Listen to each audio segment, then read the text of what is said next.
Magandang gabi. Tawagin niyo na lang akong Maricel. Nung bata pa ako, may nakilala akong lumang bahay sa dulo ng isang makipot na kalsada sa Quiapo. Laging nakasarado ang gate at tila walang tao sa loob. Pero may kakaiba sa bahay na yon. Sa tuwing tatahimik ang paligid, naririnig mo ang mga kaluskos mula sa loob. Parang may naglalakad kahit walang ilaw.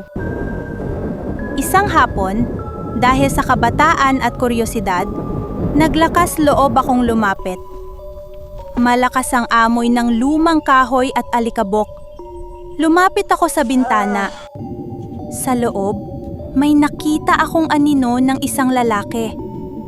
Ngunit hindi ito parang normal na tao. Parang tinangay siya ng dilim at bawat galaw niya ay mabagal. Parang naka-rewind ang oras. Naglakad ako sa harap ng pinto. Biglang bumukas ito ng mag-isa. Hindi ko alam kung nagulat o natuwa ako. Pumasok ako. Sa loob, bawat bintana ay parang nakatingin sa akin. Hindi mata lang. Parang may kumikislap na puting ilaw sa loob ng salamin. Lahat ng pintuan ay humihinga, parang may hangin sa loob ng pader. At sa bawat hakbang ko, maririnig mo ang tahimik na pagtawa. Hindi malakas, parang nagmumula sa mismong dingding. Sa itaas, may hagdan na puno ng alikabok. Habang inaakyat ko, naramdaman ko ang malamig na simoy sa bawat hakbang. Pagdating ko sa itaas, nakita ko ang isang silid, kumikislap sa dilim. Sa gitna, may lumang manika na nakaupo sa silya. Ngunit ang kakaiba, bawat galaw ng manika ay sinasabay sa aking galaw. Kung lumingon ako, lumingon din siya. Kung lumapit ako, lumapit din siya.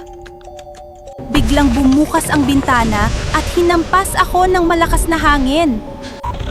Lumingon ako at ang manika, pati ang silid, ay nawala na.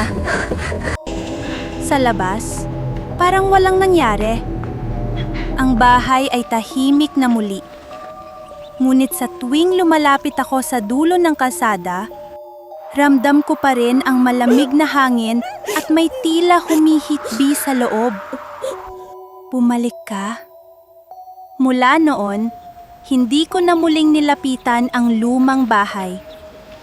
Ngunit may araw na, habang naglalakad sa Quiapo sa gabi, naririnig ko pa rin ang mahinang halahak mula sa dulo ng kalsada.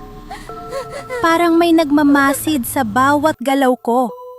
Nagtatago sa dilim ng bawat bintana at pinto. May mga bahay na hindi mo lang tinutuluyan. May mga bahay na tinutuluyan ka. At kung hindi ka mag-iingat, maaaring hindi ka na makalabas. Please like, comment, share, and subscribe. Then click the notification bell para updated ka sa ating mga kwento.